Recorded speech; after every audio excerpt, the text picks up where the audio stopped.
అందరికీ స్తోత్రములు. నేను సెక్స్‌లో 2 నిమిషాల కన్నా ఎక్కువ ఉండలేకపోతున్నాను. కానీ మా ఫ్రెండ్స్ ఏమో గంట, 2:30 గంటలో ఉంటున్నారు. నేను ఎన్ని చేసినా సరే 2 నిమిషాల కన్నా ఎక్కువ ఉండలేకపోతున్నాను. ఎంతోమంది కాడికి తిరిగాను, ఎన్నో ప్లేసెస్‌కి వెళ్ళాను, ఎంతోమంది ఆయుర్వేదాలు వాడాను, టాబ్లెట్స్ వాడాను, అయినా ఉపయోగం లేదు. ఎంతోమంది కాడికి వెళ్ళి ఎన్ని చేసినా, ఏం చేసినా, ఎన్ని చూసినా సరే నేను 2 నిమిషాల కన్నా ఎక్కువ ఉండలేకపోతున్నాను.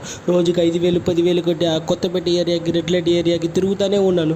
కానీ 2 నిమిషాల కన్నా ఎక్కువ ఉండలేకపోతున్నాను. చచ్చిపోదాం అనిపిస్తుంది, కానీ చచ్చిపోవడానికి ధైర్యం రావట్లేదు. అసలుకి ఏం చేయాలో నాకు అర్థం కావట్లేదు. నేను ఏం చేయాలని తల బాదుకుంటున్నాను. కానీ అప్పుడే నా ఫ్రెండ్ ఒకడు, మా ఇంటికాడ ఒక పాస్టర్ ఉన్నాడు, ఆ పాస్టర్ కాడికి వెళ్తే తప్పకుండా నీకు ఉపయోగం దొరికిద్దిరా అది ఇది అని చెప్పాడు. సరే, అప్పటికి నేను నమ్మలేదు. అయినా సరే వాడు ఒకసారి ఎన్నో తిరిగాను, ఎన్నో చేశాను, ఒక్కసారికి ఇతను చూద్దామని వెళ్ళాను. పాస్టర్ గారు అడిగితే నేను వాట్ అని మొత్తం చెప్పాను, నా యొక్క ప్రాబ్లం చెప్పాను. అప్పుడు పాస్టర్ గారు కళ్ళు మూసుకొని ప్రార్థన చేసి నా దాని మీద చేయి పెట్టి 2 నిమిషాలు ఏదో చదివాడు, అల్లెలు అని చదివాడు.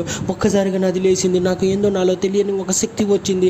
ఏంటి అని చూసి తర్వాత ఒక గదిలోకి పంపించారు. ఎందుకు పాస్టర్ గారు అంటే, ఆ గదిలో నీకు కావాల్సిన వాళ్ళు ఉన్నారు, ఒకసారి టెస్ట్ చేసుకొని రమ్మన్నారు. సరే అని పాస్టర్ గారు చెప్పారని నేను ఏమి ఆలోచించకుండా గదిలోకి వెళ్ళి వచ్చాను. అక్కడ గదిలోకి వెళ్ళగానే ఒక అమ్మాయి ఉంది. పాస్టర్ గారు నన్ను అర్థం చేసుకొని కావాలని అక్కడ పెట్టారని చూసుకున్నాను.